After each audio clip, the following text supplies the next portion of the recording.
My parents paid for everything for my sister and cut me off completely when I found another way to afford college. My sister framed me and I was kicked out. Years later, they showed up asking for help. 10 years ago, my life basically got flipped upside down because my family, especially my sister Claire, decided to kick me out of the house. And why? Because they thought I was some sort of traitor for figuring out how to pay for my college tuition without their help. I was 18, just about to start college, and suddenly I found myself with nowhere to go. This all happened thanks to Claire, the golden child, who always managed to make me look like I was barely worth anything in comparison. Claire is 4 years older than me, and from the time we were kids it was clear that she was the favorite. Like, not just a little bit. I mean, my parents were obsessed with her. If she got an A, they'd throw her a freaking parade. But if I got an A, it was like, oh cool, what's for dinner? You get the idea. So I kind of grew up with the mentality that it didn't matter what I did because Claire would always outshine me. By the time she went off to a top business school, my parents were all over it like she was some sort of prodigy. They paid for everything. Her tuition, her apartment, her fancy clothes. Meanwhile, I kept my head down and figured I'd have to do things on my own. So when I got accepted into a reputable college in the UK to study history, I thought maybe, just maybe, I'd get a little bit of support. But nope, that wasn't happening. My parents straight up told me they couldn't afford my tuition, which, okay, I get it. College is expensive. But what really pissed me off was that they didn't even want to co-sign a loan.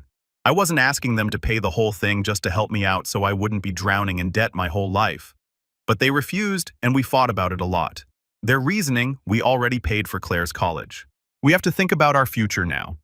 Oh, and they were also planning to start some kind of small business around that time. So apparently all their savings were going into that. I was completely stuck. I didn't want to lose the opportunity to go to this college, but it felt like my parents were just throwing obstacles in my way for no reason. They had no problem spending tons of money on Claire, but when it came to me suddenly, they had to be frugal and responsible. I needed help, and it became pretty obvious that they weren't going to give it to me. So with no other options, I turned to my Aunt Denise. Now Denise is my dad's older sister, and let me just say she's like the total opposite of my parents. She's a neurosurgeon and honestly way more successful than either of them, but she's also super down to earth. My parents always had this weird tension with her. They'd act all polite at family gatherings, but I could tell they were bitter about how successful she was compared to them. My dad in particular hated feeling like she overshadowed him.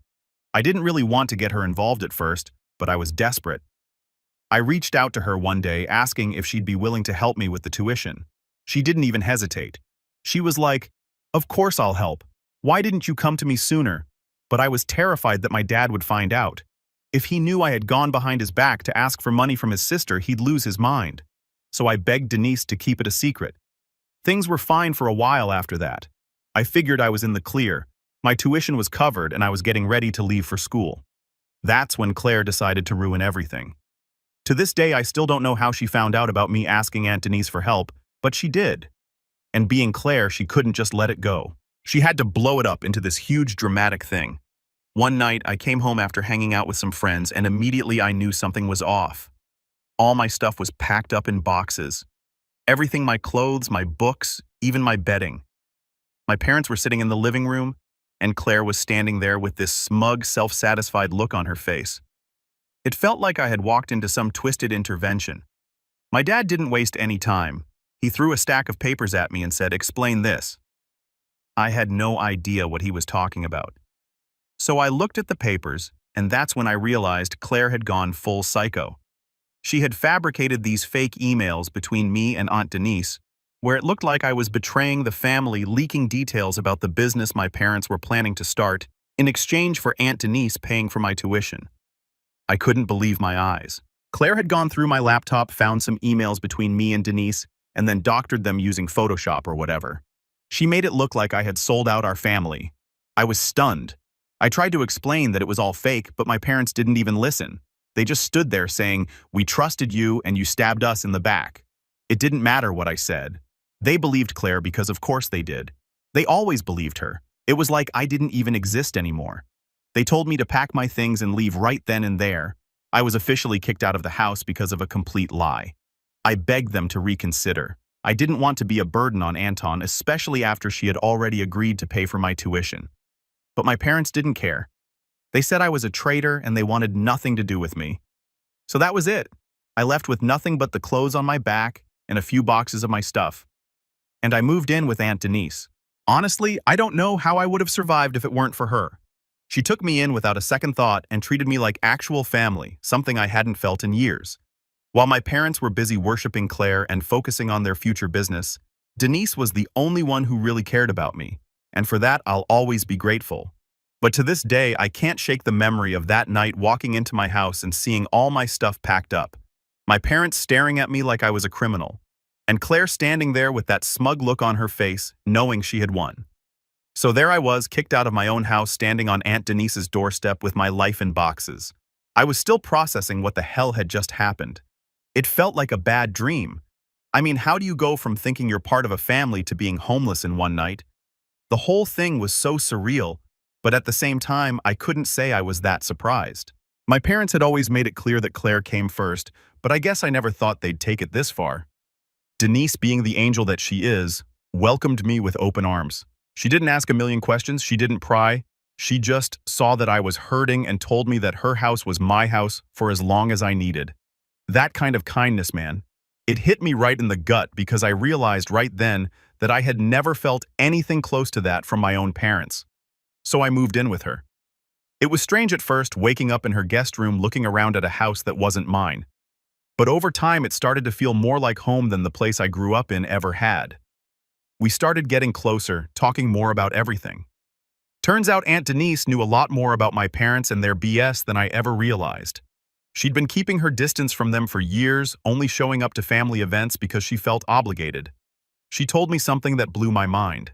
Apparently, my dad's grudge against her started way before I was born. Denise had always been more successful. She went to med school, got married to a great guy who unfortunately passed away young and was living her life. Meanwhile, my dad was doing okay, but every time they met up, he'd get weirdly competitive. Denise said that their relationship basically became a game of who could look better to the rest of the family. But instead of just being proud of his sister, he resented her. And it wasn't just career stuff. My dad felt overshadowed in every way, financially, socially, everything. I guess that jealousy bled over into how he treated me. Denise had figured all this out years ago, but kept quiet because she didn't want to make things worse for me. Now that I was living with her, though, she told me everything.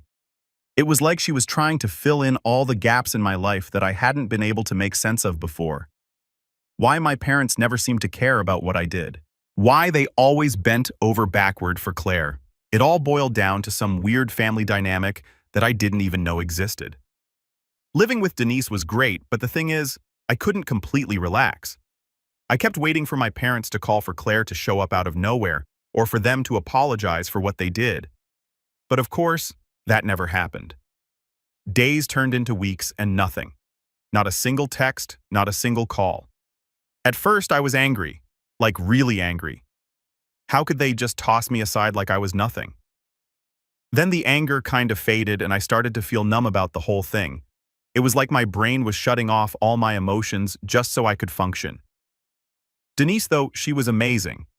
She never pushed me to talk about what happened unless I wanted to. She let me take my time figuring things out. She even helped me get all my stuff sorted for school, making sure I had everything I needed before I left for the UK. I swear if it weren't for her, I don't know how I would have gotten through that time. But even with her support, the silence from my parents was deafening. You'd think after kicking your kid out, you'd at least check up on them, right? But no, I guess I shouldn't have expected anything different. But I still did. One afternoon, about a month after the whole ordeal, I got a text from Claire. I remember it so clearly because it was just as obnoxious as she was. All it said was, "Hope you're doing okay. By the way, don't leave your laptop lying around." That was it. No apology, no acknowledgement of what she had done, just a little smirk in text form reminding me that she was the one who got me thrown out. I stared at the screen, feeling my blood boil. She was taunting me, plain and simple. I didn't respond. What was the point? Claire wasn't the type to feel guilty about anything. In her mind, she had won some weird family game, and that was that. I thought about texting back something snarky, but I knew it wouldn't make a difference. She'd just get off on it. So I blocked her number and tried to move on. It wasn't easy. Every time I looked at my phone, part of me was still waiting for something from my parents. Maybe a message from my mom saying she regretted everything, or even a passive-aggressive email from my dad pretending like nothing happened. But nope, radio silence. In the months that followed, Denise and I got into a solid routine. She became more than just my aunt. She became my confidant, my friend, and basically the only family I had left. I started to see how messed up my parents really were. They'd spent so long focusing on Claire, trying to mold her into some perfect daughter, that they completely missed out on everything else. And when Claire finally messed up, which she eventually would, it would be too late for them to fix it.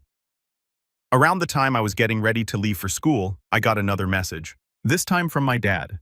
It was short and direct. Good luck in the UK. That was it. No apology, no explanation, nothing. It felt like a slap in the face. After everything, all he had to say was, "Good luck." I didn't even know how to respond, so I didn't. I just deleted the message and tried not to think about it. The day I left for the UK, Denise drove me to the airport. She hugged me and told me how proud she was, how she knew I'd do great things. It was the first time in my life that someone in my family had said those words to me, and it hit me harder than I expected. I got on that plane feeling like I was leaving more than just my home behind. I was leaving behind the part of me that had always tried to seek approval from my parents. From that moment on, I decided I didn't need them anymore. I had Denise, I had my future, and I had myself. If they wanted to reach out, fine. But I wasn't going to waste any more energy chasing after people who clearly didn't care about me. I was done. So life in the UK was going great. I settled into college, made some friends, and for the first time in years, I wasn't constantly thinking about my family. I won't say I forgot about them. I don't think that's possible. But they definitely weren't on my mind as much anymore. I was focused on my studies, figuring out my future, and just trying to enjoy life without the drama that came with living under my parents' shadow. But of course, just when things were going smoothly, something had to come and mess it up. I finished college and I came back to my city. I found a very good, high-paying job. And then I got a call from my mom. Yeah, my mom. The same woman who hadn't spoken to me since the day they kicked me out. It was totally unexpected. I was sitting in my dorm room going over some notes for a paper when my phone buzzed. I saw her name pop up, and for a second I thought I was seeing things. I stared at the screen, my mind racing. Should I answer it? Ignore it. After everything that had happened, why would she be calling me now? I let it ring a few more times, and then against my better judgment, I picked up. "Hello?" I said, trying to sound calm. Even though my heart was pounding, there was a pause on the other end, like she wasn't sure what to say. Finally, she spoke. "Hi, it's your mother." No kidding. Who else would it be? I didn't say that, though. I just stayed quiet, waiting for her to explain why she was calling after almost 2 years of nothing. She hesitated again, and then out of nowhere she said, "We need to talk." I couldn't help but scoff. Now she wanted to talk after everything. It was so typical of her. But even though I was annoyed, a part of me was curious. What could possibly be so important that she was reaching out after all this time about what I asked, keeping my tone as neutral as possible? Your father and I, we want to see you," she said, stumbling over her words like she was trying to figure out how to phrase it right. I could already tell where this was going. They didn't actually want to see me because they missed me or felt bad for kicking me out. There was something they needed, and I had a pretty good guess about what it was. I sighed, leaning back in my chair. Why, I asked bluntly. She didn't answer right away, which pretty much confirmed my suspicions. When she finally did speak, her voice was quieter, like she was trying to sound all motherly and concerned. "Your dad and I, we've been going through a hard time. Things haven't been easy since the pandemic." There it was, the real reason behind the call. It was exactly what I thought. Money problems. I hadn't heard much about their business since I left, but I knew it wasn't doing well. Denise had mentioned something in passing about how their shop wasn't thriving the way they had expected, and with the pandemic, it made sense that they'd be struggling. But I wasn't going to jump in and save them. Not after everything they had done to me. "Okay." And I said, my voice flat. I wasn't about to make this easy for her. "Your sister Claire, she's been managing things for us, but she started." And that's when I cut her off. "Let me guess," I said, already knowing where this was headed. Claire screwed it all up. There was a long pause on her end, which was answer enough. Of course Claire had messed it up. I don't know why they were surprised. She was always more interested in looking good than actually doing the hard work. They had put all their faith in her, and now it was backfiring. My mom let out a shaky breath. Things haven't been going as planned, she admitted. And we need help. I laughed. I couldn't help it. After everything, after throwing me out, cutting me off, letting Claire walk all over me, now they wanted my help. The audacity of it all was unreal. Unbelievable, I muttered under my breath. What's so funny? My mom asked, sounding genuinely confused, like she couldn't understand why I wasn't jumping at the chance to swoop in and save the day. You're serious? You actually think I'm going to help you? I said, my voice rising. I could feel the anger bubbling up, all the emotions I'd been pushing down for the past 2 years coming to the surface. We're your parents, she said, her voice wavering. We made mistakes, but we need you. I shook my head even though she couldn't see me. You didn't just make mistakes, Mom. You kicked me out of the house. You believed Claire's lies over your own son. You haven't spoken to me in years and now you need me. And suddenly I'm supposed to drop everything and come running.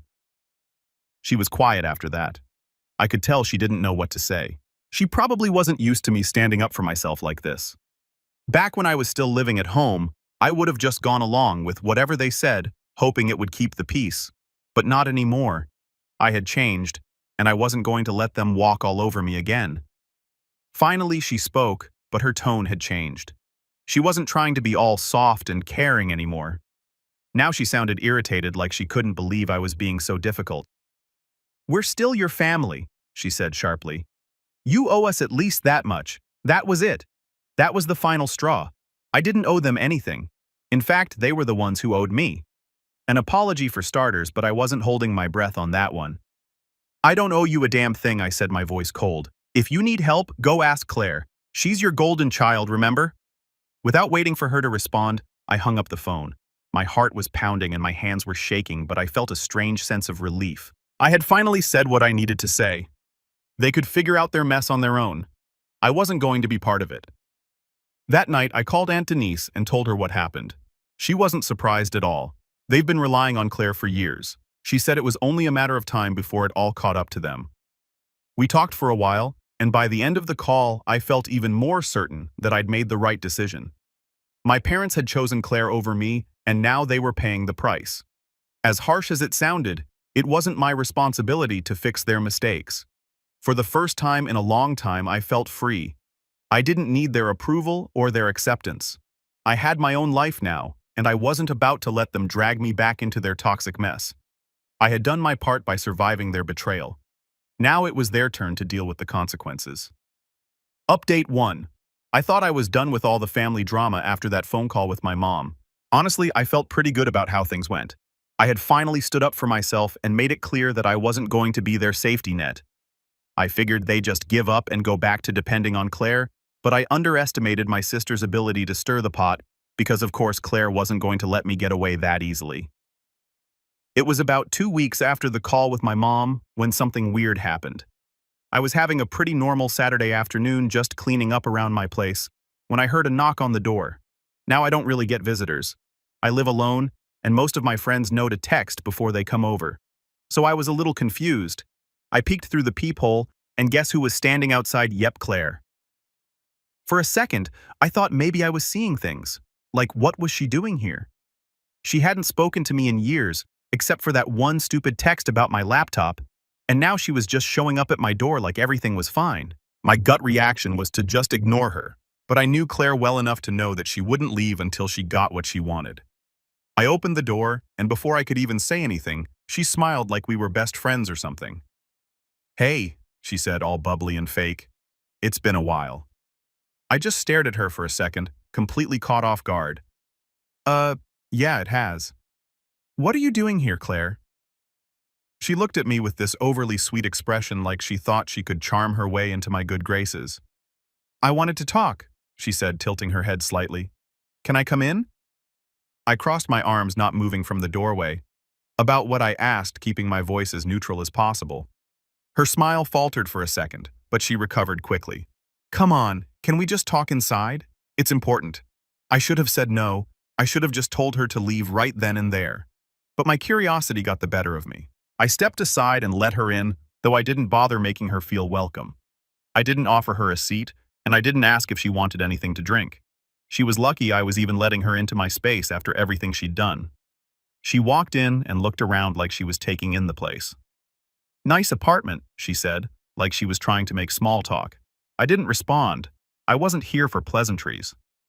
"Okay, Claire," I said, getting straight to the point. "What do you want?" She sighed dramatically, like she was already exhausted from whatever game she was playing. "Mom told me about your conversation," she said, folding her arms. "She's pretty upset, you know." I raised an eyebrow. "Upset?" "She kicked me out of the house, Claire." "What exactly does she have to be upset about?" Claire rolled her eyes like I was the one being unreasonable. "Look, I'm not here to rehash all that. We both know you've always been difficult." I almost laughed at how casually she said that. "Difficult," I repeated. "Are you serious right now? You fabricated emails to get me kicked out of the house. That's difficult." She waved her hand dismissively. "That's ancient history. I came here because I want to make things right." I blinked, unsure if I'd heard her correctly. "You want to make things right?" I asked, skepticism dripping from every word. "Yeah," she said, nodding like this was the most reasonable thing in the world. "I know things got complicated with the family, and maybe I overreacted back then, but I think it's time to put all that behind us." I couldn't believe what I was hearing. "You think you overreacted?" I said, struggling to keep my voice even. "Claire, you destroyed my relationship with our parents. You lied about me, manipulated them, and now you're standing here like none of that matters anymore." Her smile faded a little, and I could see that she was getting frustrated. "I didn't come here to argue. Okay, I came because I need your help." Ah, there it was. The real reason she was standing in my apartment. Of course, Claire wasn't here to apologize or to make amends. She needed something from me. I felt my jaw clench as I stared at her, waiting for her to continue. "I've been trying to keep the business going," she said, finally dropping the fake sweetness. "But it's been really hard. The pandemic hit us pretty badly, and I'm doing everything I can, but it's not enough. Mom and Dad don't want to admit it, but we're on the verge of losing everything." I crossed my arms, not feeling an ounce of sympathy. "So let me guess. You want me to help bail you out?" Claire shifted uncomfortably. "I'm not asking for a handout," she said defensively. "I just thought we could, I don't know, figure something out together. You're doing well for yourself, right? I figured you'd want to help the family." I couldn't believe her. She was trying to guilt-trip me into saving the family business that she had driven into the ground. "You figured wrong," I said flatly. Claire blinked, clearly not expecting that response. "Wait, what do you mean? I mean, I'm not helping you," I said, my voice firm. "Not after everything you did?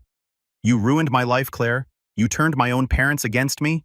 And now that you're in trouble, you think I'm just going to forget all of that and swoop in to save you? No." She stared at me dumbfounded. For the first time in her life, Claire didn't seem to know what to say. "But we're family," she said weakly, her voice losing some of its confidence. I shook my head. "We stopped being family the day you made it your mission to destroy me." Claire's face went pale. She wasn't used to hearing no, and I could tell she was struggling to process it. After a long, awkward silence, she stood up. "Fine," she said coldly. "If that's how you want it, that's how it's going to be," I said, standing my ground. "You made your choices, Claire. Now you have to deal with the consequences." Without another word, she stormed out of the apartment, slamming the door behind her. I stood there for a minute, letting the tension drain out of me. Part of me felt bad, like maybe I was too harsh. But then I remembered everything she'd put me through, and that guilt faded fast. For the first time in years, I felt like I had control over my life. I wasn't living in Claire's shadow anymore. I wasn't the second choice or the scapegoat. I was finally free from all of it. Update 2. I thought that after Claire stormed out of my apartment, things would go quiet. Like she would finally get the message that I was done with her and the whole family drama. But of course, I underestimated just how stubborn she could be. It wasn't even a full week later when the next wave hit. And this time, it wasn't Claire knocking on my door. It was both my parents. It was a Saturday again. Funny how these things always seem to happen on my days off. I was just sitting on the couch scrolling through my phone when the knock came. It wasn't soft either. It was one of those heavy, insistent knocks that tells you whoever's on the other side isn't leaving anytime soon. I got up already having a feeling about who it might be. And when I opened the door, there they were. My mom and dad standing together like some kind of united front. My dad looked uncomfortable, like he didn't really want to be there. But my mom, she had that look in her eye, the one that said she was determined to fix whatever mess had been made, even if it meant bulldozing her way through. I sighed, leaning against the doorframe. "What do you want?" My mom gave me a strained smile, trying to keep things friendly, I guess. "Can we come in and talk? We need to sort some things out." I was tempted to slam the door in their faces, but part of me figured that if I didn't let them in now, they'd just keep showing up. So with an exaggerated sigh, I stepped aside and let them in. They walked in, glancing around the place like they were expecting something more than a basic apartment. My dad stayed quiet, but my mom went straight for the couch, sitting down and patting the seat next to her like I was some little kid she was trying to console. "I'll stand," I said flatly, crossing my arms. "All right," she said with a tight smile. "Look, we know things have been difficult between us." "Difficult?" I repeated, raising an eyebrow. "That's what you're calling it." My dad finally spoke up, his voice low and gruff. "We didn't come here to argue." "Then what did you come here for?" I asked, not even bothering to hide my frustration. "Because I'm pretty sure we've already been over everything." Claire tried, you tried, and I made myself clear. I'm not helping. My mom's smile wavered a little. She probably wasn't used to me talking back like this. "That's not why we're here," she said, leaning forward slightly. "We're here because we want to apologize." I almost laughed. Apologize for what exactly? Kicking me out, believing Claire's lies? Or was it that you didn't even bother checking in on me for 2 years? My mom's face tightened and my dad shifted uncomfortably, looking like he wanted to be anywhere but here. It was clear they weren't expecting me to throw it back in their faces like that. "We know we made mistakes," my mom said, her voice quieter now. "But we're family, and family has to stick together." I could feel my patience wearing thin. This was just more of the same. Every time something went wrong, they'd pull out the family card like it was supposed to erase everything that happened. But I wasn't falling for it this time. "You guys are only here because you need something from me," I said bluntly. "If things hadn't gone south with the business, I wouldn't even be hearing from you. Let's not pretend this is about family." There was a moment of silence, and then my dad finally spoke up. His voice rough, but more honest than anything I'd heard from him in years. "You're right. That caught me off guard." I blinked, staring at him. "What?" "You're right," he repeated, sighing heavily. "We screwed up. We believed Claire. We pushed you out and we didn't even think twice about it. And now, well, now things are falling apart, and we're desperate." I didn't know what to say. I wasn't expecting him to actually admit it. My mom, on the other hand, looked like she was trying not to lose her cool. Clearly, she hadn't planned for him to just lay it all out like that. "I appreciate the honesty," I said after a long pause. "But that doesn't change anything." My mom cut in, then her voice sharper. "It doesn't change the fact that we need you and you owe us after everything we've done for you." And there it was, again, that sense of entitlement. They really believed I owed them something just because they were my parents.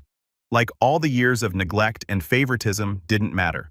And now that they were in trouble, I was supposed to bail them out. "I don't owe you anything," I said, my voice cold, "not after the way you treated me. You made your choice when you believed Claire over me. When you threw me out and didn't even check if I was okay. Now you want me to save you. That's not how this works." My dad didn't say anything. He just sat there staring at the floor like he was ashamed. But my mom, she wasn't done yet. "We're your parents," she said, her voice rising. "We raised you. We took care of you. And now you're just going to abandon us." I shook my head, almost feeling sorry for her at this point. "You didn't take care of me. Aunt Denise did. You chose Claire and now you're stuck with her. That's on you." My mom looked like she was about to explode. But my dad put a hand on her arm, stopping her from saying whatever was about to come out of her mouth. He stood up, looking me in the eye for the first time since they walked in. "We understand," he said, his voice steady but sad. "We're not going to push you anymore. We just needed to try." For a second, I almost felt bad for him. But then I remembered everything they had put me through, and that sympathy disappeared. "I hope you figure it out," I said, stepping toward the door and opening it for them. "But I'm not going to be part of it." My dad nodded like he'd expected that. My mom, though, gave me one last look, half angry, half pleading. But when she saw I wasn't budging, she stood up and followed him out. As they left, I closed the door behind them and stood there for a moment letting the silence settle in. I'd done it. I had finally stood up to them, and for the first time, it felt like I was really controlling my life.